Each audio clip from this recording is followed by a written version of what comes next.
করেছে। আজকে তারা বিএনপির ট্যাগ লাগিয়ে বিএনপির উপরে দমন পীড়ন চালাচ্ছে। তারা কারা?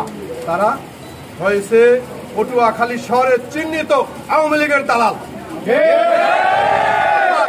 তারা আওয়ামী লীগের পরিবার হিসেবে এই পটুয়াখালী শহরে চিহ্নিত আছে। এক ভাই করে বিএনপি, 5 ভাই 6 ভাই করে আওয়ামী লীগ। সে কিসের বিএনপি করে আমরা জানি না।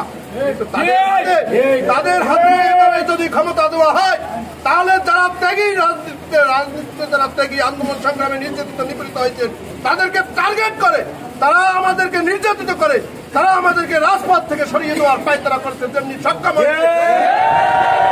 আমরা 17 বছর রাজপথে রাজনীতি করেছি, কিন্তু দুঃখের বিষয় ওই যারা রাজপথে রাজনীতি করেনি, যারা দেশ নায়ক তারেক রহমানের সকল নির্দেশনা উপেক্ষা করে তারা আওয়ামী লীগের সাথে আতাহাত করেছে।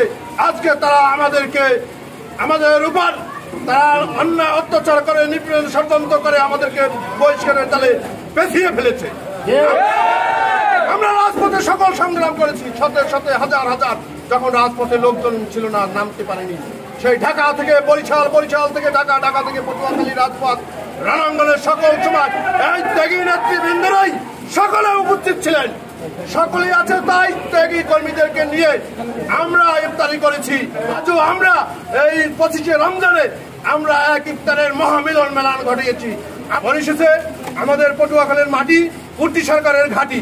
পটুয়াখালী দূর দিনের রাজনীতিতে রাজপথে যে নেতৃত্ব দিয়েছেন সেই নেতৃত্ব হয়েছে কুর্তি সরকারের নেতৃত্বে আমরা সকলে বিশ্বাস রেখে ঐক্যবদ্ধভাবে আমরা সকলেই এই ইফতারের শেষ পর্যায়ে আমরা সকলেই আবার প্রতিজ্ঞা করছি, আমরা আছি, কুর্তি সরকার ভয় নাই, রাজপথ ছাড়ি নাই, কুর্তি সরকার এগিয়ে চলো, তারেক রহমান আসবে ফিরে বাংলাদেশে, এই আশা ব্যক্ত করে আমি আমার সংক্ষিপ্ত বক্তব্য শেষ করছি।